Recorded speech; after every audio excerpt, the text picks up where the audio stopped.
decían, a pesar de que actualmente tenemos 12 fármacos aprobados en el mundo para el campo de la diabetes mellitus tipo 2, metformina continúa siendo la piedra angular en el tratamiento de la diabetes mellitus tipo 2.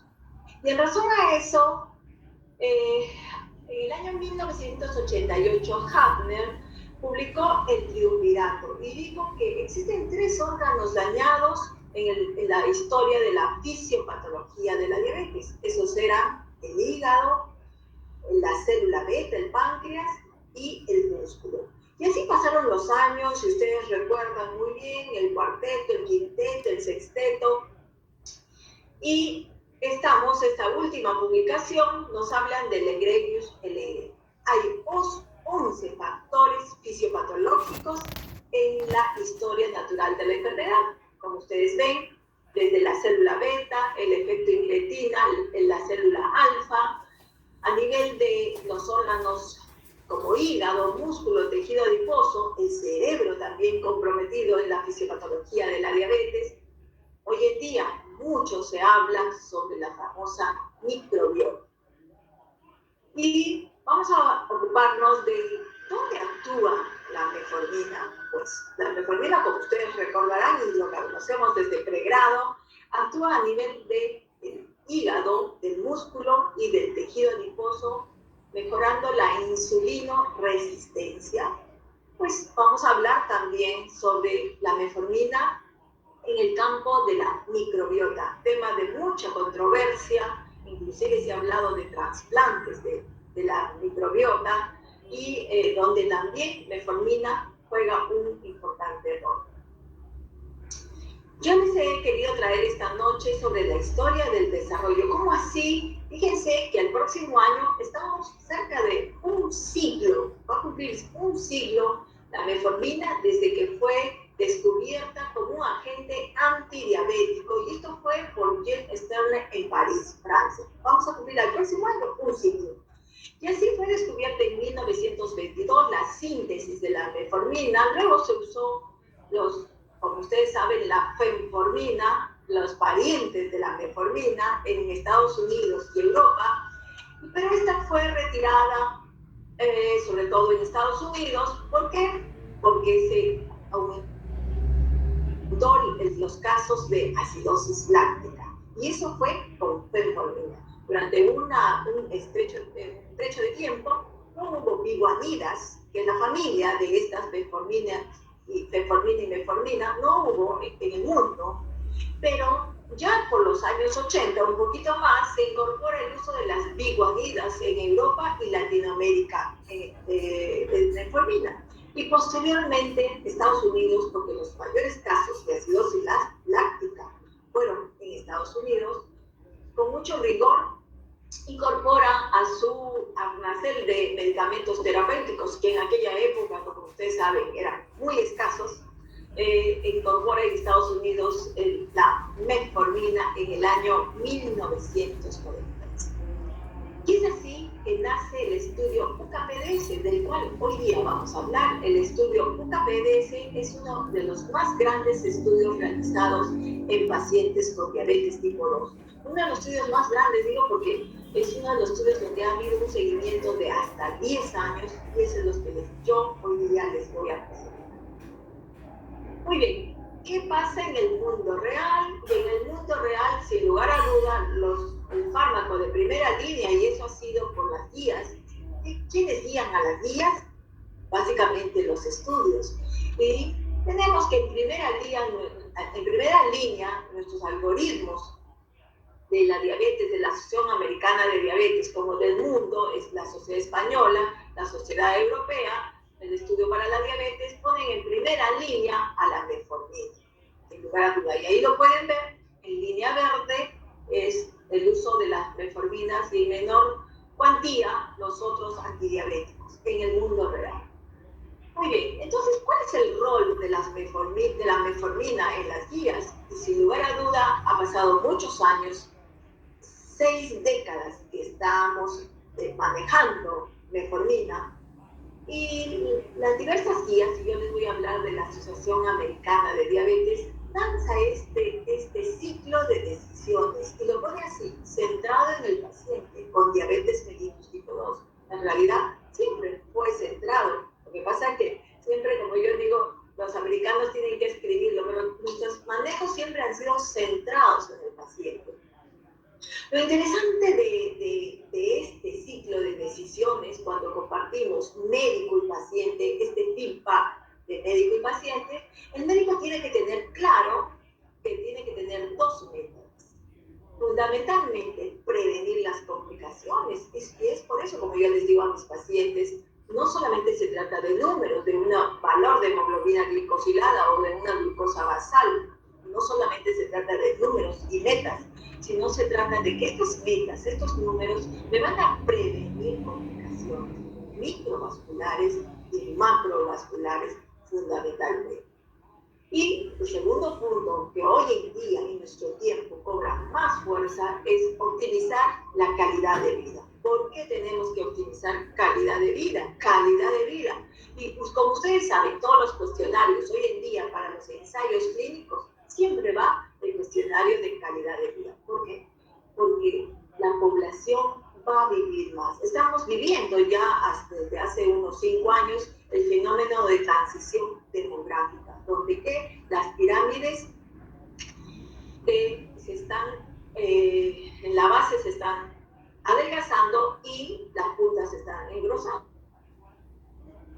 Y eso están disminuyendo la tasa de fecundidad y está aumentando la expectativa de vida. Y como vamos a vivir más tiempo, hay que vivirlo con calidad de vida. Y eso es que darle a nuestros pacientes diabéticos, que ya de por sí tienen una gran comorbilidad como una polifarmacia. Muy bien, entonces las metas de cuidado se tienen que lanzar ¿cuáles son las características clave del paciente? ¿Es un adulto joven? ¿Es un adulto mayor? Considera factores específicos como pueden impactar en la elección del tratamiento. ¿Tiene insuficiencia renal? ¿Tiene falla cardíaca? ¿Es un paciente que tiene labilidad a la hipoglucemia? ¿O tiene una enfermedad coronaria? ¿Correcto? Esta decisión, una vez que el médico y el paciente hagamos este feedback, debe ser una decisión compartida, no arbitraria, y acordar un plan de manejo conjunto, médico, paciente e inclusive familia. Y luego implementar un plan de manejo que tenga un monitoreo y un soporte constante para así revisar y acordar un plan de manejo de monitoreo. Y esto, las guías dicen, cada 3 meses, y así usted evitará la inercia médica. ¿Cuáles son las guías de este año 2021? Fundamentalmente dice, la terapia de primera línea es la metformina, pero no olvide, los cambios en estilo de vida van concomitantemente con la metformina. Ustedes ya me estarán preguntando, pero caramba, ¿cómo están los seguidores de SGLT2 o cómo están los análogos de GLP-1? Sí, bueno, ustedes saben que hoy en día, a razón de los estudios que la FDA marca en el 2008 y que nos dice que no va a haber ningún fármaco que no demuestre seguridad cardiovascular en el mercado, y así no se va a poder salir a la venta. Es así que lanzan todos los fármacos en el campo de la diabetes, sus estudios de seguridad cardiovascular, y hemos vivido en estos últimos 5 años la evidencia contundente de estos fármacos como los SGLT2 y los SGLT2 y los análogos del GLP-1. Y por eso que la guía de la Sociedad Americana de Diabetes y otras guías dicen los indicadores de alto riesgo, como enfermedad cardiovascular aterosclerótica o enfermedad renal o falla cardíaca establecida, deben ser elegidos en primera elección los inhibidores de SGLT2 si es falla cardíaca o enfermedad renal, o análogos del GLP-1 si es una enfermedad cardiovascular aterosclerótica. Pero si su paciente no tiene esto y su serenidad imperiosa es minimizar hipoglucemia, pues tiene estos fármacos, o su ganancia de peso, tiene estos otros fármacos, o si el costo es un problema, tiene estos otros fármacos. Muy bien, yo quiero acá decirles, y el nombre del título de esta charla que nos reúne es la metformina como piedra angular del tratamiento de la diabetes mellitus tipo 2, concomitantemente con un cambio en el estilo de vida que realmente nos cuesta a médicos y a pacientes lograr. ¿Por qué se elige metformina? Desde hace años por su eficacia, hasta 1% o 1.5% de reducción de la hemoglobina glicosilada, que como ustedes sabrán es el gol estándar en el monitoreo de la diabetes mellitus tipo 2, un riesgo muy bajo o casi nulo de hipoglucemia, inmunoterapia, baja de peso, una seguridad cardiovascular, y ahora vamos a hablar de eso, las reacciones adversas medicamentosas que son escasas cuando son bien usadas, como todo fármaco, y su costo bajo, que hoy en día, como ustedes ven, en las guías también es importante manejar costos. ¿Cómo actúa esta droga maravillosa, que es la piedra angular de nuestro tratamiento de la diabetes mellitus tipo 2? ¿Cuál es su mecanismo de acción? Y de repente ustedes en sus casas ya están pensando si actúa a nivel hepático. Pues esta droga no deja de sorprendernos, esta maravillosa metformina, que muchos le han llamado la santa metformina, otros le han dicho la bebé del tratamiento, porque como ustedes saben, en todo lado anda, en toda combinación anda. Muy bien, la metformina es un fármaco con múltiples sitios de acción y múltiples mecanismos moleculares donde actúa. Acá el OCT1, que es el transportador catiónico orgánico tipo 1, que es un transportador de captación hepática de la metformina. Fundamentalmente la metformina, como ustedes recordarán, actúa a nivel de la AMP sinasa. A nivel de esta AMP sinasa va a lograr varias acciones, pero vamos a empezar por mano derecha y inhibe el sistema del complejo respiratorio mitocondrial número 1, que este va a originar una disminución de la gluconeogénesis, por supuesto a nivel hepático, y también a nivel de la AMP sinasa va a originar una serie de estos proteínas ligadoras de esteroides que va a originar a nivel de la transcripción genética por mensajeros, RN mensajeros, una disminución de la gluconeogénesis y una lipogénesis a nivel mundial. Además, va a haber un aumento de la oxidación de estos ácidos grasos libres que van a originar también, con la AMP quinasa, van a originar los aumentos de los famosos transportadores de glucosa, los GLUT4, que no solamente están a nivel hepático, porque esta es una célula hepática, sino también están a nivel muscular y a nivel del tejido adiposo, fundamentalmente a nivel del músculo, que ayudan a que la glucosa salga al exterior. Muy bien.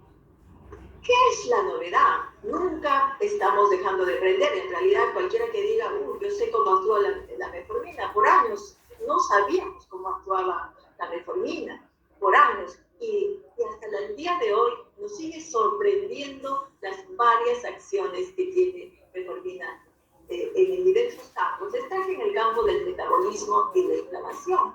Existe un mecanismo no claro hasta la actualidad, donde hay una interregulación entre la AMP quinasa intestinal, cerebro y hepático en la disminución de la producción hepática de glucosa. Este mecanismo no está claro, que a nivel del cerebro hay una interregulación, intercomunicación, pero se cree que es a nivel de la AMP quinasa. Por otra parte, a nivel de la circulación, la metformina, hay evidencia que disminuye la inflamación. ¿Y cómo así disminuye la inflamación? Yo siempre digo, disminuye todos estos malos de la película, las proinflamatorias, estas citoquinas que se han hecho famosas en esta pandemia, y disminuyen todas estas citoquinas, estos factores proinflamatorios, y sobre todo reduce este NOT. NOT es el ETLR, que es un receptor que actúa a nivel del inflamosoma. Básicamente actúa a nivel de reducción de la inflamación, como lo dice acá en la conclusión. A nivel hepático, ya les he dicho, en líneas generales, disminuye la gluconeogénesis y disminuye la lipogénesis. Y esto, por cuenta, va a mejorar la sensibilidad a la insulina. Lo último que estamos hablando, acá yo les hablé de que existen unos fármacos fármacos también, como ustedes sabrán, los inhibidores de la DPP4 o los análogos de la GLP-1. ¿Qué es lo que hacen estos fármacos? Aumentan el GLP-1, que es una incretina. Y esta incretina hace sus acciones a nivel ubicuo, porque el GLP-1, hay receptores para GLP-1 en todo el cuerpo, y a nivel de eso actúan los análogos o los inhibidores de DPP4. Hasta hace unos años solamente se pensaba que lo hacían ellos, las incretinas, los inhibidores de la DPP4 o los análogos de GLP. Hoy en día se sabe que metformina también aumenta la secreción de GLP-1. Y vamos a ver más adelante cómo así la aumenta, ¿correcto? Pero también hay un aumento de la modificación de la microbiota intestinal, y la metformina aumenta estas bacterias, acuérdense de estas, aumenta la germancia y disminuye la intestinal y bacterias. Esto tiene que ver con microbacterias que hacen que la persona sea saludable o tenga un síndrome metabólico, obesidad, colesterol, glucosa alterada. Entonces, la microbiota, la metformina modifica la microbiota aumentando estas bacterias buenas, benéficas para nuestra microbiota, como la Akkermansia. Muy bien, les dije que la metformina aumentaba la secreción de GLP-1, alguna novedad sorprendente que ha revolucionado todos los papers hace algunos años. Esta es una publicación del 2016 y ya se daba esbozos en el 2016 que la metformina secretaba GLP-1. Y GLP-1 es muy bueno que la tengamos porque tiene muchos efectos benéficos a nivel de toda la economía de nuestros órganos. Y la metformina se ha visto que tiene una estimulación de la GLP-1 a nivel directo e indirecto. Y a nivel directo, fíjense que aumenta la sensibilidad, la sensibilidad y la síntesis de GLP-1 a nivel de las células L que se ubican en el hígado. Y a nivel indirecto, ¿cómo estimula la secreción de GLP-1 la metformina? A nivel de parasimpático, pero básicamente yo les quería traer una mala absorción de ácidos biliares, y estos van a conducir a un receptor acoplado de proteína, para que se acuerden mejor el TGR5, y este va a inhibir a este receptor nuclear fernezoide, que este va a hacer que se aumente la secreción de GLP-1. Además, como ya hemos visto, la alteración de la microbiota, si me pueden mirar el cursor, la alteración de la microbiota también tiene que ver con la secreción de GLP-1. Acá está más claro los dos mecanismos por los cuales la metformina secreta el GLP-1. Un mecanismo es porque inhibe a esta transportadora apical de sodio dependiente de ácidos biliares, y al inhibirlo, ¿qué va a hacer? Va a disminuir los ácidos biliares en el enterocito, va a disminuir, y al inhibir los ácidos biliares en el enterocito, va a inhibir al receptor nuclear de fernezoide, y al estar inhibido este receptor nuclear de fernezoide, se va a secretar, se va a sintetizar GLP-1, la incretina glucagon-like péptido 1, que está demostrado que tiene efectos benéficos a nivel cardiovascular, intestinal, cerebral. Y por el otro lado, la metformina aumenta los ácidos biliares, y estos ácidos biliares, ¿qué van a hacer con este transportador que ya les hablé en la diapositiva anterior, que es el receptor acoplado proteína? Este va a estimular directamente la secreción de GLP-1 también a nivel de la circulación sanguínea. Muy bien, entonces tenemos claro que metformina contundentemente aumenta la secreción de GLP-1. Otra bondad de metformina.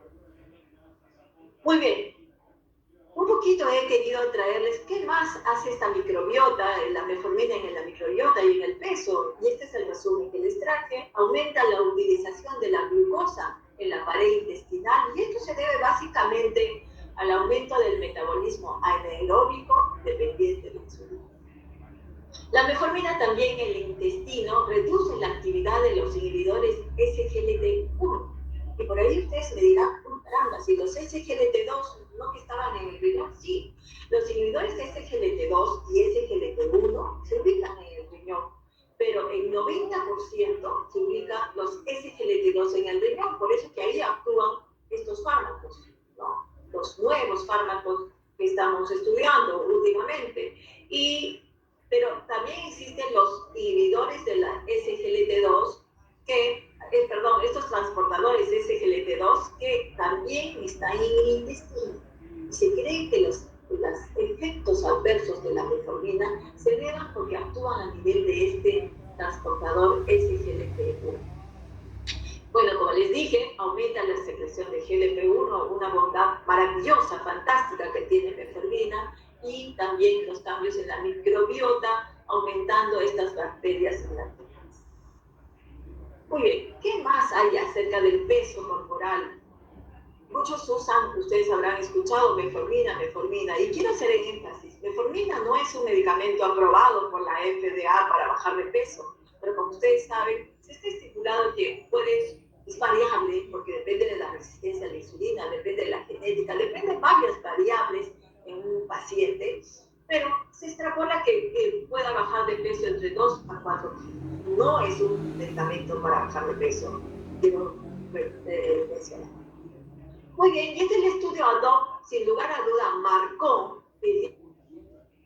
línea naranja es metformina, y en línea roja y azul es liburide, direclamida acá en el Perú, y rosiglitazona, que ya no se expende a raíz. Esa es otra historia dada en el 2008.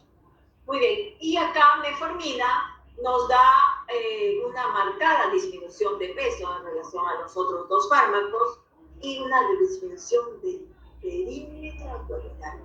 Cosa muy importante, perímetro abdominal, que nunca debemos dejar de medir en nuestros pacientes. Como yo siempre digo, la obesidad no solamente se pesa, también se mide. Los primeros índices que vamos a ver en esta mejoría es midiendo perímetro abdominal. Y el estudio ADOPT fue contundente, donde nos demostró que metformina disminuía de peso y perímetro abdominal.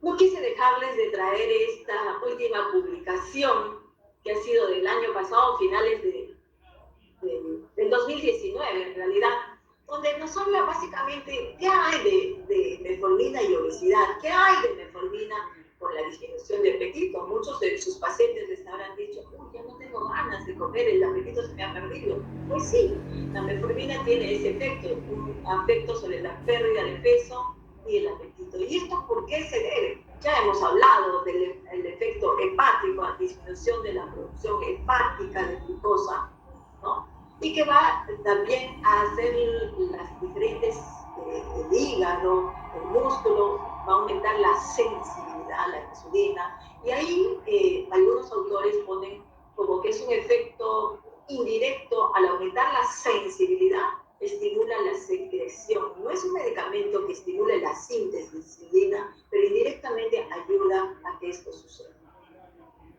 Sobre la alteración de la microbiota, fundamentalmente, como le dije, Archemisia, ¿no? Incrementa la arquemancia, que es una bacteria y que está relacionada con un organismo sano, saludable, pero también incrementa la producción de SCPA, que son ácidos grasos de cadena corta. Estos ácidos grasos de cadena corta se han demostrado que tienen que ver un efecto benéfico cardiovascular. Y les quería dejar para el último esta alteración, esta balanza de la microbiota intestinal. Por eso que hay unos papers donde dicen habrá que hacer trasplante de heces para poder cambiar la microbiota de los pacientes diabéticos o de los pacientes que tienen alterada esta disbiosis de microbiota, que son de síndromes metabólicos, pacientes cardíacos. Y esto así se sabe, que el paciente obeso tiene mayor cantidad de estas firmicutes, y el paciente delgado, saludable, tiene menor cantidad de firmicutes. Entonces ustedes ya en sus casas se estarán preguntando o estarán pensando qué tipo de bacteria tendrán en su en su microbiota intestinal. Pues es bueno que tengamos más bacteroides que virus. Es más importante y por supuesto más alternancia. Estas bacterias nos dan una microbiota saludable y que lo cual lo hace la metformina. La metformina incrementa la alternancia, metformina aumenta bacteroidetes y disminuye fibriculitis. Eso hace metformina. A nivel del sistema nervioso central, metformina actuaría como una orexígena, es decir, disminuye el apetito a nivel del hipotalámico, y esto también se cree que es por interacción con la AMP final. Incrementa a nivel del hipotálamo, que es el centro del hambre y de la saciedad, incrementa la sensibilidad a la leptina. Esta incretina, esta citoquina, esta lipocitoquina que se secreta en el tejido adiposo visceral, está muy relacionada con la obesidad. Muy bien, y así vemos varios factores, pero no, esto es a nivel del envejecimiento, y lo dejo para el último. También se ha visto que la metformina reduce la obesidad sarcopénica y sobre todo es muy importante en los pacientes adultos mayores. A nivel gastrointestinal sí produce náuseas, y este es un efecto mediado por el GLP-1.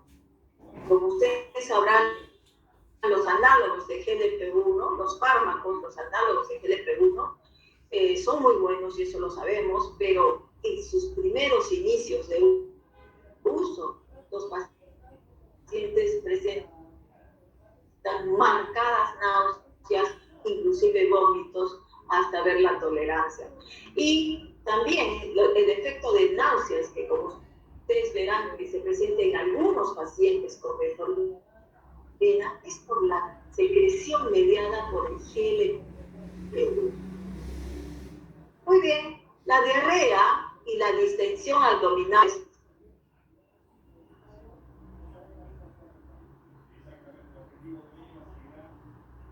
esto es debido por el metabolismo, la alteración del metabolismo del enterocito. ¿Se acuerdan que actúa también a nivel del transportador de SGLT1 en el enterocito, que tiene que ver también con las diarreas? Muy bien.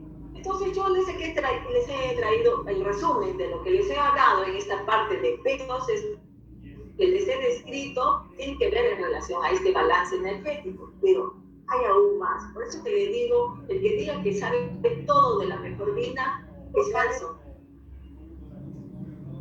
porque la metformina nos da cada vez más sorpresas. Esta es una publicación muy reciente donde se ha visto que metformina aumenta los niveles circulantes del factor de diferenciación, el GDF15, que aumenta la metformina. Este GDF15 es una hormona peptídica producida para la reducción del colesterol y modificar el balance. No es sorpresa que en algún momento en el futuro es para también bajar el peso, pero cada vez se le descubren más cosas a la metformina, como este GDF protector. La metformina, como triangular, aumenta la insulinosensibilidad, ya lo hemos dicho, porque disminuye la insulinoresistencia a nivel periférico, tejido adiposo, músculo hepático, y también disminuye la inflamación, como hemos hablado. Y disminuye la diferenciación de monocitos a macrófagos y va a originar que se aumente el HDL colesterol bueno, y eso es muy bueno. Y a nivel de las células endoteliales, por la MP quinasa, también, ¿qué hace? Hay un aumento de la producción de óxido nítrico. Por lo tanto, la metformina va a producir vasodilatación también, vasodilatación. Y a nivel del retículo endoplasmático hay una lipoapoptosis. ¿Qué pasa en la célula muscular lisa? Acá en azul, a su mano izquierda, va a producir efectos benéficos y también a nivel cardiovascular se ve que hay una función protectora a nivel cardiovascular y eso lo vamos a ver en un estudio que les voy a presentar más adelante. A nivel hepático, como les dije, inhibe la lipogénesis por inhibición de estas proteínas ligadoras de esteroides que liberan ácidos grasos. Muy bien, todo esto podría influir en el efecto cardioprotector de metformina a nivel del proceso aterogénico que tiene todo paciente diabético. Estos son estos efectos vasculares que les quise traer esta noche, que se ha encontrado tanto in vivo como in vitro, como el aumento de la piridinolisis, algo muy bueno, una disminución de la trombosis, antioxidación, como les he mencionado, una neutralización de estos productos, los AIDs, los productos de glicolización avanzada, que recuerden que están estrechamente relacionadas a las complicaciones micro y macrovasculares de la diabetes mellitus tipo 2. También, como ya hemos hablado, hay una disminución de la expresión de las moléculas de adhesión endotelial y todas estas citoquinas, y también hay una disminución de la diferenciación de células inflamatorias en macrófagos y una mejoría en la microcirculación. Todo esto se vio hecho realidad en el gran estudio en LUCA-PDS. Fíjense, este estudio LUCA-PDS, publicado ya en el año 1998, más de 4.000 pacientes participaron, 1.700 pacientes eran pacientes con obesidad, un índice de masa corporal más de 30% de exceso de peso, y ahí nace el LUCA-PDS 34. El LUCA-PDS 34 divide a estos 1.704 pacientes en terapia convencional. En ese entonces era solamente cambios en el estilo de vida, dieta, y un manejo intensivo con metformina. 342 pacientes entraron con metformina y 951 pacientes sulfonilurea o insulina. ¿Y qué se vio? ¿Qué se vio los resultados del LUCA-PDS? Una sorpresa enorme para esa época, 1998, publicado en Lancet, donde la metformina disminuía toda causa de muerte relacionada a la diabetes en un 42%. Fíjense, 42% de reducción. Toda causa de muerte, 36%. Y infarto de miocardio, 39%. Y accidente cerebrovascular, 41%. Toda esta reducción fue estadísticamente significativa. Como pueden ver, acá se ve mejor en el gráfico, y hubo una reducción de mortalidad de toda causa, de infarto de miocardio no fatal y de accidente cerebrovascular no fatal. Los MACE, que ahora estamos acostumbrados a llamarlos, MACE, enfermedad evento adverso cardiovascular. Muy bien. Y entonces, este efecto de la metformina, como últimamente estos fármacos como los SGLT2, por ejemplo, se ve el efecto al inicio, este efecto se vio de protección vascular luego de una exposición crónica, y esto fue al 10.7 años que se vio esta protección cardiovascular. Muy bien, y este es el estudio de seguimiento, el estudio que fue publicado en el 2008, 10 años después. Se hizo el seguimiento, por eso que les digo, es el estudio más grande en el campo de la diabetología, seguimiento de más largo seguimiento a los pacientes diabetes tipo 2. ¿Y qué se dio después de 10 años, señores? Es importante mencionar que el estudio UCA-PDS fue hecho en pacientes naïf, o sea, de reciente diagnóstico, ¿correcto? ¿Y qué se vio? Se vio que después de 10 años seguían protegidos. Disminución de la enfermedad microvascular en 16%, reducción del infarto de miocardio no fatal en 33% y mortalidad por toda causa, colegas, 27%. Después de 10 años, Metformina mantenía el efecto legado del control temprano es decir, la memoria metabólica. Yo quiero hacerles algunas reflexiones, o no sé si las dejo para la discusión, pero ya ustedes se estarán preguntando, uy, y los seguidores SGLT2 y los que han demostrado proteger al corazón, quiero lanzar estas reflexiones mías acerca del estudio UCAPDS y en relación a estos estudios de desenlace cardiovascular recientes, como el de Barrett, el de dapaglifosina, y los estudios sobre análogos de GLP-1 como el líder, por ejemplo. Todos los estudios que se han hecho de seguridad cardiovascular con los inhibidores SGLT2 y análogos del GLP-1, todos se hicieron en pacientes quienes en su mayoría usaban metformina como tratamiento de base. Los beneficios, por lo tanto, no se pueden separar, porque no hubo paciente que usaba solamente SGLT2. En su mayoría fueron complementados con metformina.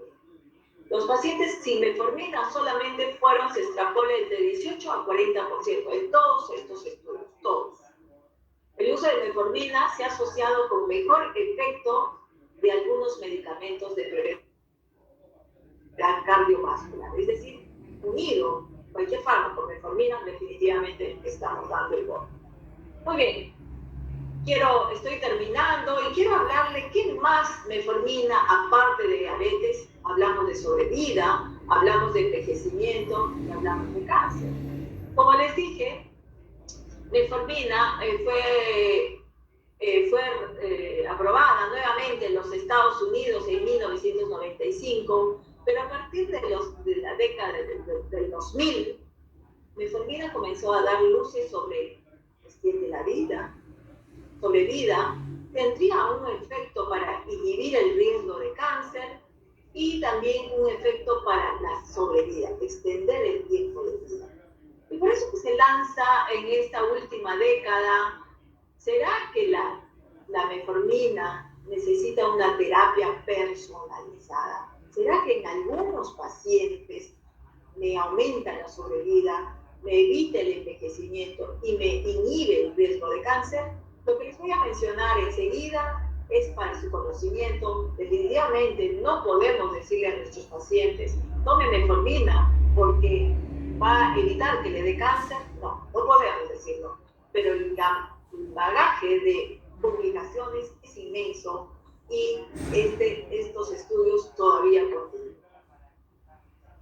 Y ustedes de repente están mareados con este gráfico, pero hay con este gráfico quiero decirles que hay diversos mecanismos para explicar los efectos anticáncer de nuestra metformina, la piedra angular de la diabetes. Como ya les dije, inhibe el complejo respiratorio 1 a nivel de la mitocondria y ahí se ve que disminuye el estrés oxidativo, factor importante para el cáncer y también para el envejecimiento, y a su vez el actuar sobre la AMP quinasa va a actuar sobre el LKB1. No lo olviden, el LKB1 va a dar mucho que hablar en el futuro, porque se cree que al actuar sobre este LKB1 estaríamos actuando contra el cáncer. Y por el otro lado, la metformina actúa sobre la insulinosensibilidad, aumentando el IGF-1 y la insulina, la señalización de IGF-1, y esto va a actuar sobre los genes de transcripción de proliferación y crecimiento, es decir, contra el cáncer. Finalmente, no quiero olvidar al mTOR, que siempre lo hemos escuchado por ahí, a este mTOR, y metformina estaría actuando directamente, inhibiendo a este mTOR, que tiene que ver con la proliferación y el crecimiento y la supervivencia de las células. Entonces, son mecanismos, y hay varios para explicar los efectos anticáncer que podrían tener la metformina. ¿Qué les quise traer acá? Esta es una publicación muy fresca de Cell Metabolism y habla sobre los efectos en directos receptores que tendría la metformina y por los cuales haría todo esto que ya hemos hablado. una modificación de la microbiota, un aumento de la sensibilidad a la insulina, esta reducción de los famosos ACE, la glucosilación avanzada, una disminución del metabolismo lipídico, una reducción de la respuesta inflamatoria. Recuerden, actúa a nivel del inflamosoma, el receptor NLR. También una reducción de la senescencia celular, reducción del estrés oxidativo y otros. Sin lugar a duda, hay mucho por trabajar con metformina y estos mecanismos anti-envejecimiento y que los geriatras estarán muy ansiosos de conocer. Muy bien, ¿en qué se basa esto? Estos son experimentos, esta lombriz que se llama Elegant, no sé si por su figura, esta lombriz se le ha dado metformina y se ha visto a las lombrices que son sensitivas a la metformina, ha habido una alteración de su metabolismo. ¿Qué se ha visto en estas lombrices que han sido sensitivas a la metformina? Se ha visto un aumento de la sobrevivencia, ¿correcto? También en ratas, cuando se les ha dado metformina, se ha normalizado su microbiota, y por lo tanto la tolerancia a la glucosa, que estaba alterada en pacientes, en ratones obesos, alimentados con una dieta rica en grasa, la tolerancia a la glucosa se ha normalizado. Y en humanos, como ya les he contado, la metformina mejoraría esta disbiosis, esta microbiota alterada, y logrando que haya una mayor captación de glucosa a nivel intestinal, en la pared del intestino, hubiera una pérdida de peso, normalizando la microbiota, y por lo tanto, mejorando la tolerancia a la glucosa, o los prediabéticos, aunque ese término no lo quiero usar porque actualmente ese término está en discusión si es correcto o no es correcto usar prediabetes, pero sí tolerancia a la glucosa alterada. Y entonces mejora la tolerancia a la glucosa alterada. Es por eso que lo usamos en pacientes que van con unas glucosas entre 100 a 125 miligramos, los intolerantes a la glucosa. Pero esto, además, se ha visto que disminuye la mortalidad. Aumenta la sobrevivencia. Bueno, son muchos ensayos que todavía están en camino, y yo les quise traer este ensayo, el ensayo TAME, de sus acrónimos Targeting Aging with Metformin. ¿Y qué habla del TAME? El TAME es un conjunto de estudios donde muestra que la metformina puede influir en todos los procesos que ya les he contado, puede influir en procesos metabólicos, celulares, y que están asociados a afecciones relacionadas con la edad, como por ejemplo la demencia, la enfermedad del Alzheimer. Y sin duda, demencia, hay estudios que hablan que la metformina inhibiría a la insulinoresistencia, que sabemos que también hay a nivel cerebral, porque hay receptores de insulina a nivel cerebral, y por eso que se habla de la diabetes tipo 3, la enfermedad del Alzheimer. También este TAME estaba dirigido a actuar sobre el cáncer, sobre diabetes, que ya sabes, y sobre enfermedad cardiovascular. Y ícono de eso tenemos el estudio UCAP-10. Muy bien. Hasta ahí les he hablado sobre metformina, mecanismo y lo que hace y lo que todavía está haciendo y todavía vamos a conocer. Pero ustedes se preguntarán, y en sus casas estarán diciendo, pero hay pacientes que les cae mal la metformina, ¿y qué tenemos que hacer? O tengo muchos pacientes que le cae mal, ¿qué voy a hacer? Muy bien, entonces la tolerabilidad de metformina, sin lugar a duda, está presente. Los efectos adversos gastrointestinales, están presentes en un 20 a 30%. Pero la descontinuación, que realmente el paciente no lo tolere por nada la metformina, es tan solo menos del 5% de pacientes. Entonces, ¿qué tenemos que hacer para que nuestros pacientes realmente se adapten o toleren la metformina? ¿No? Porque a veces es culpa del médico, no del paciente. Sin lugar a dudas, las tabletas no deben cortarse, masticarse ni triturarse. Y les voy a contar que eso es muy frecuente. Los pacientes comparten las pastillas. Las tabletas no deben cortarse, masticarse ni triturarse. Se debe de administrar con las comidas, inmediatamente después del último bocado de comida. Se debe iniciar con dosis baja. Graso error donde muchos colegas encuentro que les dan de inicio 2 gramos al día. Se debe de iniciar con dosis muy bajitas e ir titulando gradualmente. Y mucho más, mucho mejor, si usamos, sin lugar a duda, una metformina de liberación prolongada que nos va a evitar, con una buena titulación, nos va a evitar todos estos efectos adversos gastrointestinales. Y hablando de la dosis y hablando de efectos gastrointestinales, estamos llegando al final. Sin lugar a duda, a mayor dosis, mayor frecuencia de efectos adversos gastrointestinales y de igual forma la descontinuación de efectos gastrointestinales.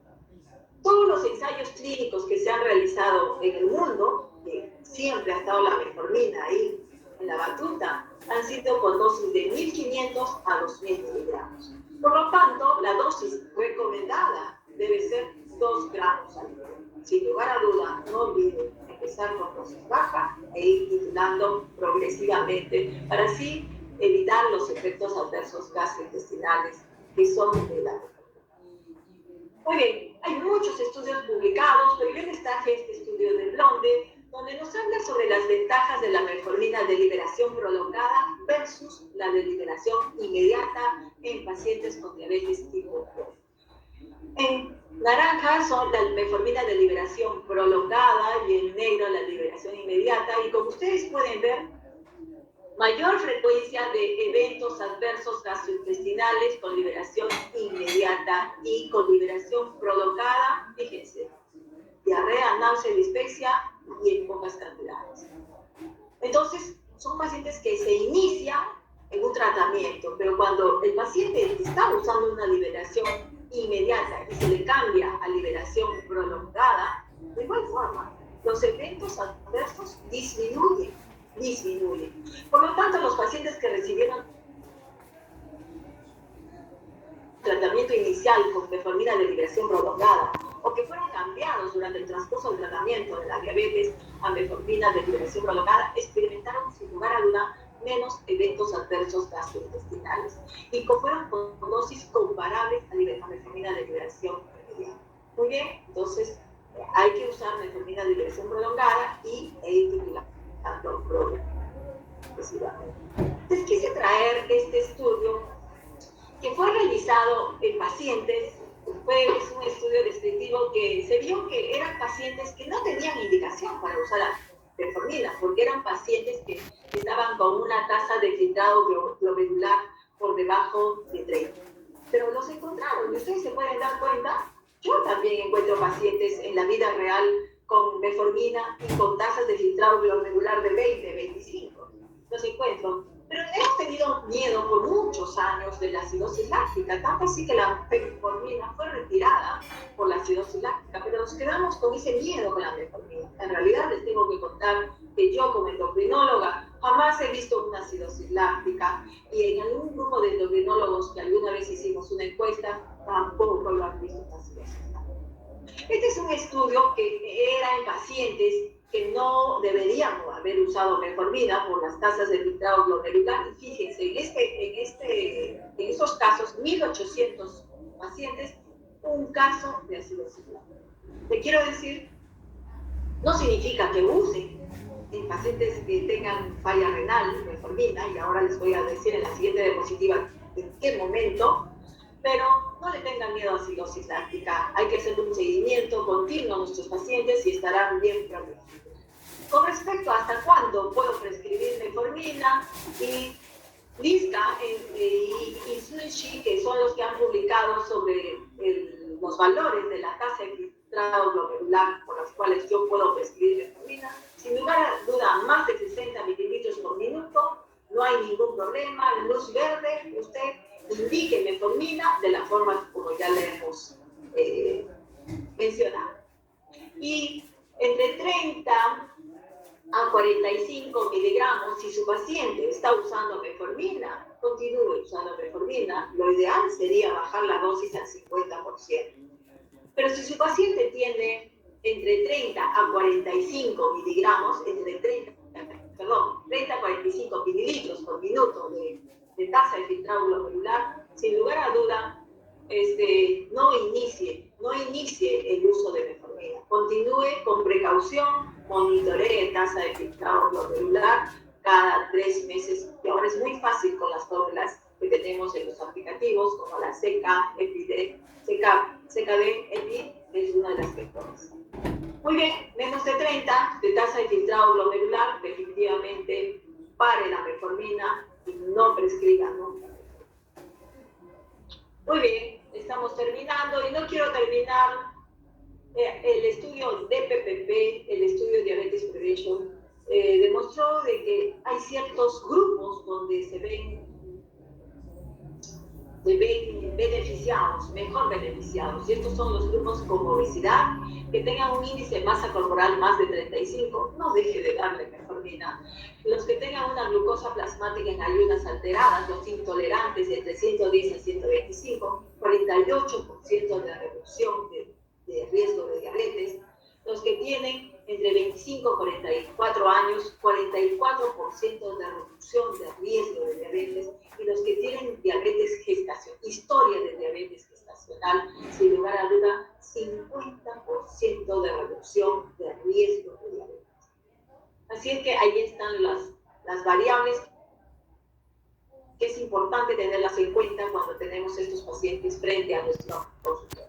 Quiero terminar esta noche de la metformina como piedra angular, que sin lugar a duda la diabetes no solamente es glucocéntrica, siempre lo he dicho, hay que mirar el bosque y no solamente el árbol. Y diabetes se trata de reducción de lípidos, de presión arterial, de evitar la trombosis y de control de la glucosa.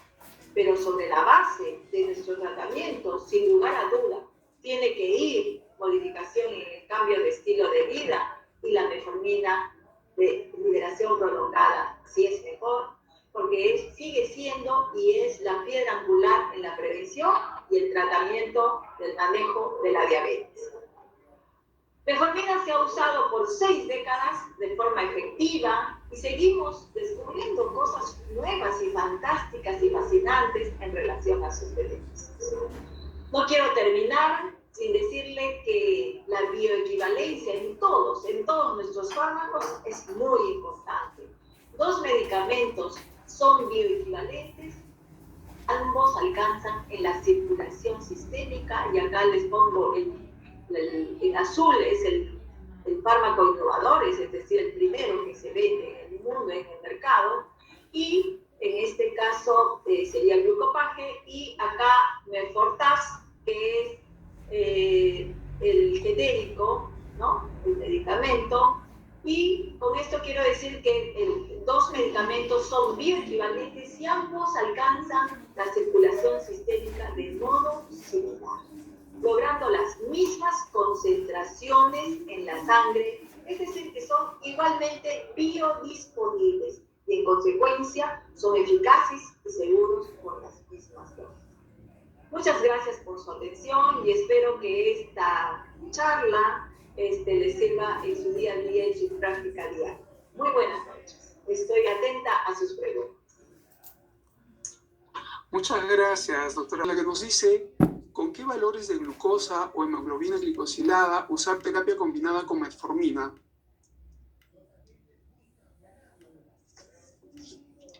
Doctora Valdivia. Bien, muy bien.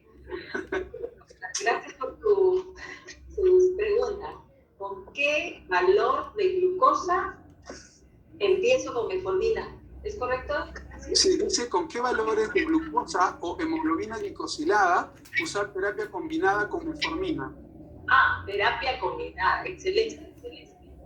Bueno, definitivamente ahí tiene que ver con la inercia médica, la inercia clínica. Y Luca Pérez también nos demostró eso, ¿no? Nos demostró que la monoterapia siempre va a la fase secundaria. Por lo tanto, lo ideal es de arranque es iniciar con una terapia combinada ¿Por qué? Porque nos ayuda a evitar esa inercia clínica, ya sea por el paciente o la adherencia, que también pudiera, la baja adherencia que también pudiera tener nuestro paciente, de repente por terapias por separado, ¿no? Lo ideal son los combos de combinación química. Muy bien, entonces, ¿en qué valor? Definitivamente, las guías de las últimas de la Asociación Americana de Diabetes, si su paciente tiene 1.5% por encima de la meta de hemoglobina glicosilada, y ahí las metas deben ser personalizadas. No es lo mismo marcar una meta en un adulto joven que en un adulto mayor. No es lo mismo hacer si un paciente tiene la habilidad a la hipoglucemia o si es un paciente coronario. Una vez marcada la meta, si mi paciente tiene más de 1.5 por encima de la hemoglobina glicosilada, tengo que empezar terapia combinada. ¿Cómo?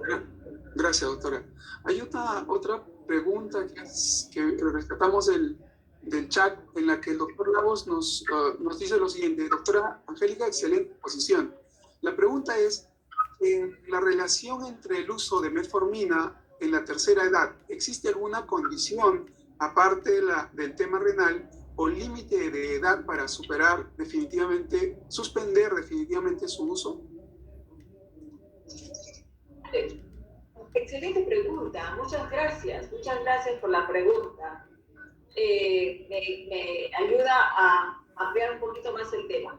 No hay condición para suspenderla definitivamente, no hay condición, y menos con este bagaje que nos habla sobre la adolescencia, el envejecimiento, la sobrevida, que quizás de acá a 10 años estaremos dando a todos los pacientes porque el estudio TAME esté confirmándose. Pero no hay una condición definitiva, pero sí hay una condición relativa que sí tenemos que tener en cuenta, que es el dosaje de la vitamina B12.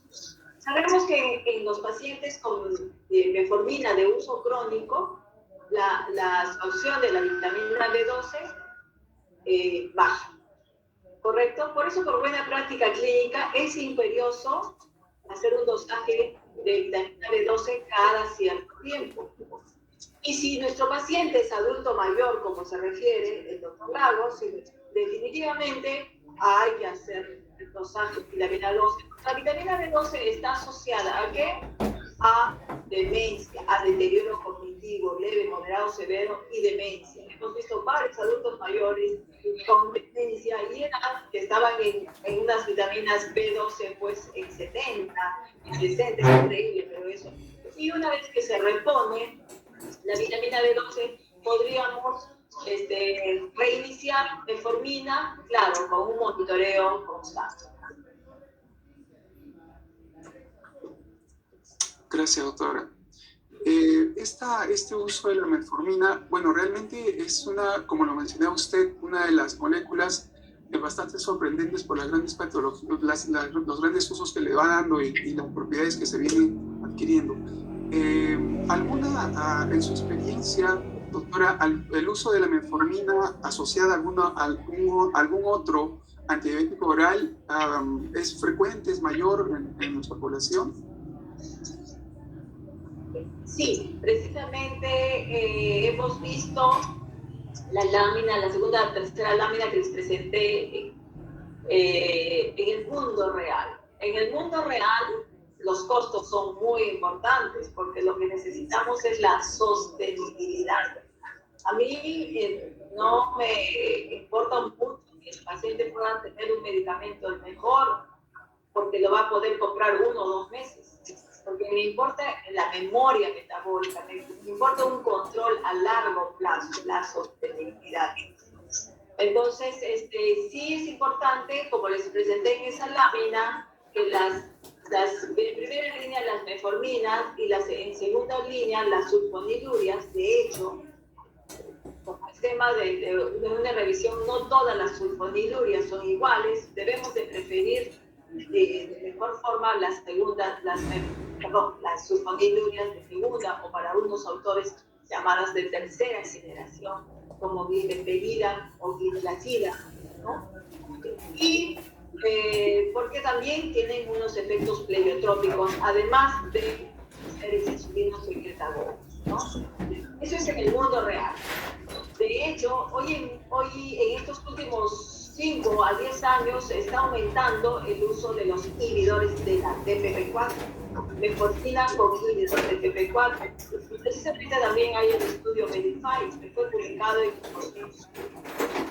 2019, donde precisamente nos lanza: evitemos la inercia clínica, evitemos la inercia médica. De arranque, paciente debut de diabetes, deberíamos de empezar una terapia combinada. En este caso, el Medify nos dice un inhibidor de la DPP4 con meformina. Bien. Bien, gracias, doctora.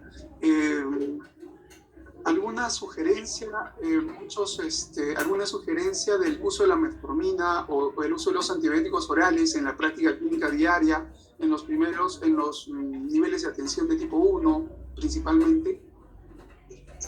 Sí, muy bien, para que no nos vayamos cansando, porque les agradezco porque me están escuchando ya creo más de una hora. Les agradezco a todos ustedes los sobrevivientes y para mí es un gusto estén acá conmigo, con todos y a todos los que han hecho sus preguntas. Bueno, de hecho, el kit del asunto es que nos saquemos ese mito de que el paciente tiene reacción adversa medicamentosa, es intolerante a la metformina. En realidad, nosotros los médicos les hemos hecho intolerante. ¿Por qué? Porque les mandamos una dosis de metformina 1000 a 2000 miligramos de arranque. Entonces, lo que tenemos que hacer es empezar en 500 miligramos cada 10 días, cada semana, y seguir aumentando progresivamente 500, 750, 1000, 1500 y 2000 miligramos, que esa es la dosis que yo les aconsejo ser como tope. De hecho, pueden llegar a 500, pero los ensayos han demostrado que ya no va a bajar más la hemoglobina glicosilada si ustedes aumentan a más de 2500 miligramos. Yo he encontrado pacientes en monoterapia con 3 gramos al día de mejor efectivo. Pero eso muy probablemente que con el transcurso de los años va a barrer también la vitamina B12, ¿no? Entonces, nunca los extremos son buenos. Alguien inventó esa frase. Entonces, eso es lo que yo les digo. Titulemos, empecemos con dosis baja, titulemos y no lleguemos a dosis tope. Combinemos. Recuerden el egregius leve. Son 11 factores fisiopatológicos que están interviniendo en la fisiopatología de la diabetes mellitus tipo 2, y metformina, como ustedes habrán visto, actúa disminuyendo la resistencia a la insulina en 3 órganos: hígado, músculo y tejido adiposo. Por lo tanto, aumenta la sensibilidad en esos órganos. Pero también sabemos que es un insulino secretagogo a nivel de la célula beta. Aumenta la sensibilidad a nivel de la célula beta. ¿Por qué? Porque indirectamente, al disminuir la insulinoresistencia, aumenta la sensibilidad. Y el boom es que actúa a nivel de la microbiota. Y ya saben que la microbiota está jugando un rol fundamental, y también el aumento del GLP-1, de la secreción de GLP-1. No olvidemos todos esos factores y todos los que nos falta por conocer, porque metformina todavía hay mucho por conocer. Muchas gracias, doctora Valdivia, realmente y como siempre bastante enriquecedora la información que nos ha traído, y obviamente nos sirve bastante para quienes manejamos los pacientes diabéticos también en la consulta diaria. Gracias, muchísimas gracias, doctora.